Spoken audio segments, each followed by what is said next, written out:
राजकुमार के साथ। तो चलिए बढ़ते हैं आज की कहानी की ओर। दोस्तों, स्कूल वैसे तो शिक्षा के मंदिर के नाम से जाना जाता है, पर नकारात्मक ऊर्जाएं कब कहाँ घेरा कर जाए किसे पता। इसी तरह आज की कहानी है एक स्कूल की, जो इतनी दिल दहला कर रख देने वाली है कि इसे अकेले सुनना भी बहुत ही मुश्किल है। तो आइए जानते हैं इस स्कूल की खौफनाक कहानी। स्कूल के लोग और सारे स्टूडेंट की एक समय जान निकल गई थी, क्योंकि एक समय मेरे स्कूल में इतनी खौफनाक चीजें होने लगी जिसके बारे में कोई सोच भी नहीं सकता। यह वाकया पिछले लॉकडाउन से कुछ महीने पहले का ही है।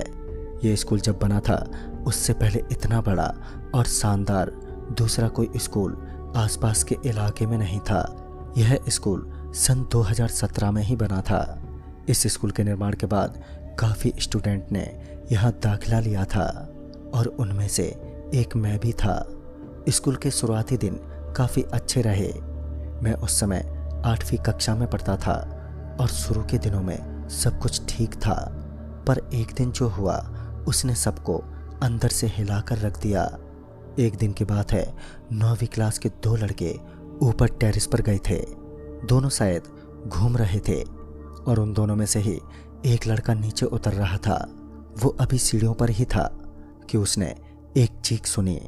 ये चीख शायद उसी के दोस्त की थी। वो जब ऊपर गया तो उसने पाया कि उसका दोस्त टेरेस पर नहीं है और वो टेरेस से नीचे कूद चुका है। फिर वो भागता हुआ नीचे पहुंचा और नीचे एक बड़ी सी भीड़ लगी हुई थी। उसने स्कूल के प्रिंसिपल और एडवोकेट को सारी बातें बताईं। स्कूल की छत पर वॉल्स भी लगे थे, जिसके कारण छत से नीचे गलती से गिरना नामुमकिन था। या तो उस लड़के ने खुदकुशी की या फिर मस्ती करते हुए वो नीचे गिर पड़ा। उसके दोस्त ने बताया कि जब वो दोनों टहल रहे थे तब उसका दोस्त नॉर्मल था। वो तो उस समय बड़े अच्छे मूड में था। उसने अपने दोस्त को कहा भी था कि मैं थोड़ी देर में आता हूँ अपना टिफिन खत्म करके। ये सब वाकई बड़ा अनसुलझा सा क्वेश्चन था सभी के सामने। इस घटना के बाद लड़कों को अकेले टेरेस पर जाने के लिए मना कर दिया गया। इस किस्से को बीते 2 हफ्ते बीत चुके थे और एक बार फिर सब थोड़ा ठीक था, लेकिन अब कुछ इससे भी बुरा घटने वाला था। एक दोपहर की बात है, एक लड़का टॉयलेट के ही ऊपर वाले पाइप से गर्दन के बल लटक गया, जो बहुत ही दिल दहला देने वाला था। स्कूल वालों और हम में से किसी को भी समझ में नहीं आया कि ये क्या हुआ। लड़का 10वीं कक्षा में था और इसी तरह अगले 1 महीने में 3 बच्चे स्कूल में ही मर गए। इनकी मौत इतनी रहस्यमय होती थी कि कोई समझ नहीं पाता था। पेरेंट्स भी अब स्कूल के ऊपर गुस्सा थे। ये तो खैर कुछ भी नहीं था और अब आगे जो होने वाला था इसके लिए सबको तैयार रहना था। अब स्कूल में बड़ी अजीब अजीब और डरावनी चीजें होने लगी, जैसे कि स्कूल की घंटी छुट्टी से पहले ही अपने आप बजने लगती। जो बच्चे मर चुके होते बावजूद उसके रजिस्टर में उनकी प्रेजेंटी होती। हमें क्लासरूम में ऐसा लगता जैसे खाली बेंच पर भी हलचल और उठापटक हो रही है। ये सब महसूस कर पाना काफ़ी मुश्किल था।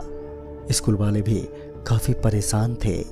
अब इनकी दहशत एग्ज़ाम के समय ज़्यादा बढ़ने लगी थी, क्योंकि एग्ज़ाम के समय 8वीं से 10वीं तक के बच्चों का एक्स्ट्रा क्लास होती थी और 10वीं वाले बच्चे अपनी असाइनमेंट भी स्कूल के आखिरी कॉरिडोर वाले लाइब्रेरी में बैठकर किया करते थे, क्योंकि उनका वही एक कोना था। इसी तरह एक शाम करीब 4 बजे हमारी क्लास ख़त्म हुई। क्लास ख़त्म होने के बाद जब सभी लोग मेन ग्रिल को खोलने गए तो हमने पाया कि वो ग्रिल बाहर से बंद है। इस वक्त स्कूल में गिने चुने स्टूडेंट और कुछ स्टाफ मेंबर वहाँ पर मौजूद थे। तब आखिर बाहर से किसने ताला मारा होगा? टीचर्स को लगा कि हो सकता है शायद वॉचमैन ने दरवाज़ा गलती से बंद कर दिया हो। वैसे उसे ये बताया गया था कि एक्स्ट्रा क्लास चलने वाली है और उसे ये अच्छे से पता भी था। फिर नील सर ने जब वॉचमैन को फ़ोन लगाया और उससे कहा कि तुमने बाहर से ताला क्यों मारा है, इस पर उसने कहा, अरे साहब आपको बताया तो था कि मेरी तबीयत सही नहीं चल रही है, जिस कारण मैं 4-5 दिन नहीं आऊँगा। तब सभी को याद आ गया कि आज तो वॉचमैन आया ही नहीं था, बल्कि खुद हम ही लोगों ने ये जिम्मेदारी ली थी कि जब हमारा क्लास और 10वीं वालों की पढ़ाई ख़त्म होगी तो ऑफिस और कॉरिडोर में ताला मार देंगे।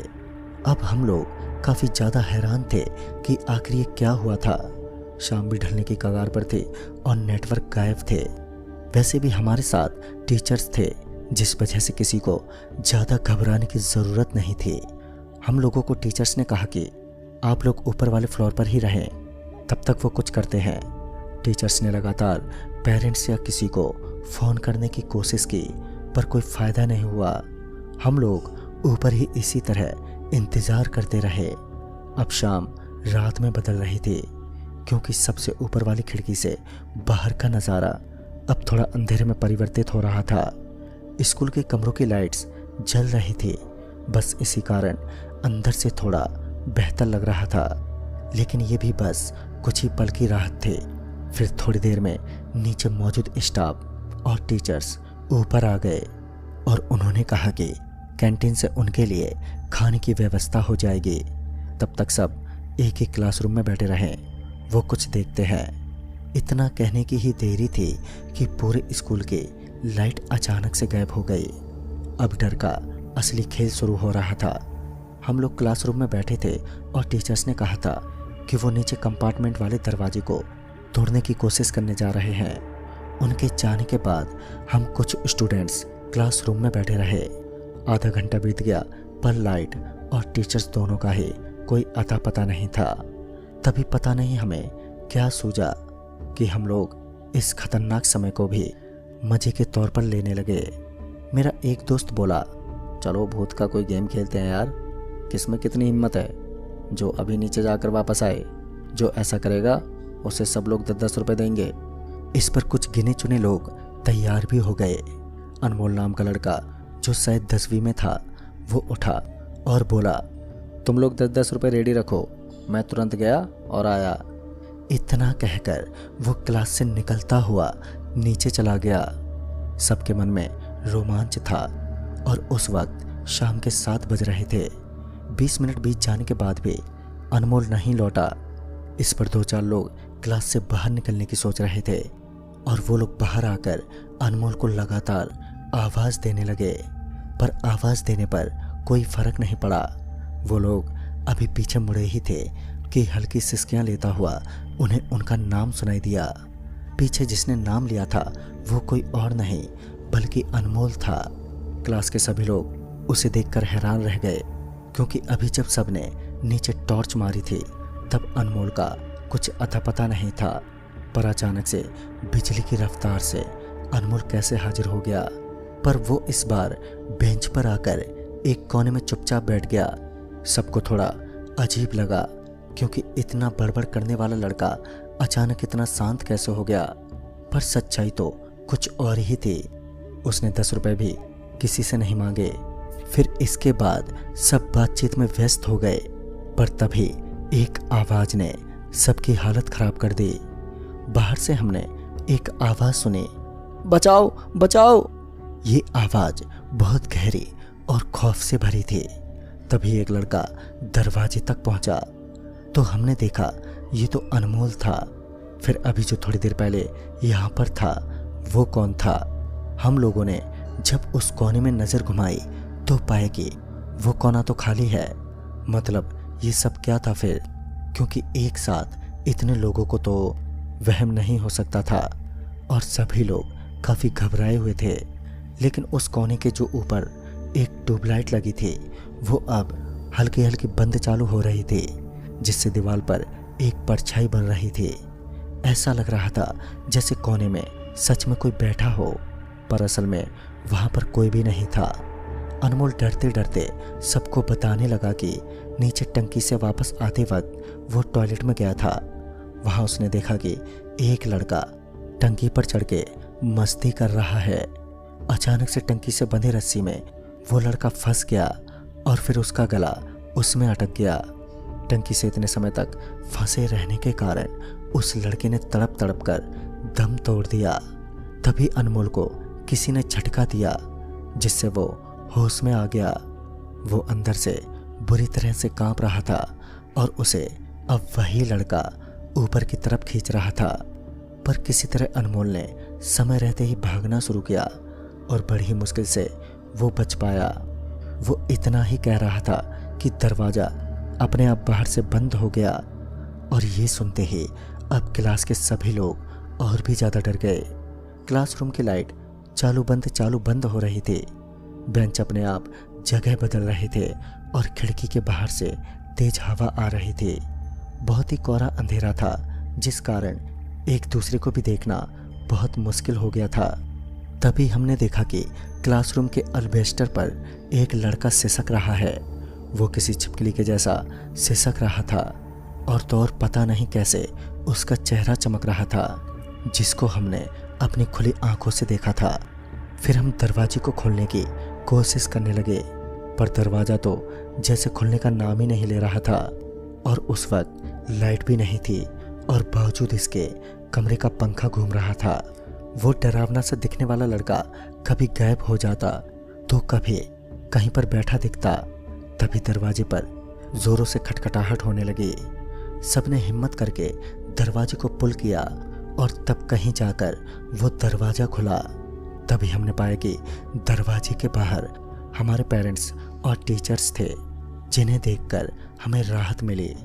टीचर्स ने भी बताया जब वो सभी नीचे ऑफिस में बैठे डिस्कस कर रहे थे कि तभी उन्हें दरवाजे पर किसी के होने का एहसास हुआ और उन्हें ऐसा लगा कि जैसे कि दरवाज़ा किसी ने लॉक कर दिया हो। वो लोग जब दरवाजे पर पहुंचे तो वाकई दरवाज़ा पूरी तरह से लॉक था। वो लोग भी काफ़ी समय तक बंद रहे, पर पेरेंट्स की चिंता बढ़ रही थी और इसी वजह से एक आदमी के फ़ोन पर किसी का फ़ोन लगा, जो कि सबकी खुशकिस्मती थी। उन्होंने फ़ोन पर सब कुछ बताया। उसके बाद बाहर के लोगों ने उस ग्रिल का ताला बड़ी मुश्किल से तोड़ा और तब जाकर सबकी सांस में सांस आई। तो दोस्तों, ये तो थी मेरी स्कूल में घटी एक घटना जो वाकई आज भी हमें डरा देती है। इस किस्से के बाद स्कूल में हवन वगैरह भी हुआ था, क्योंकि पंडित जी और दूसरों के मुताबिक वो स्कूल गलत दिशा में और गलत ज़मीन पर बना था। कुछ घटना के बाद माहौल अपवित्र हो गया था। हवन वगैरह के बाद अब ऐसी कोई समस्या नहीं हुई, पर फिर भी डर तो अभी भी बना ही रहता है। पर आज भी हम शुक्र मानते हैं कि समय रहते ही सब कुछ ठीक हो गया, वरना ना जाने हमारा क्या हो जाता। तो दोस्तों, इस कहानी में बस इतना है। तब तक के लिए बाय एंड टेक केयर।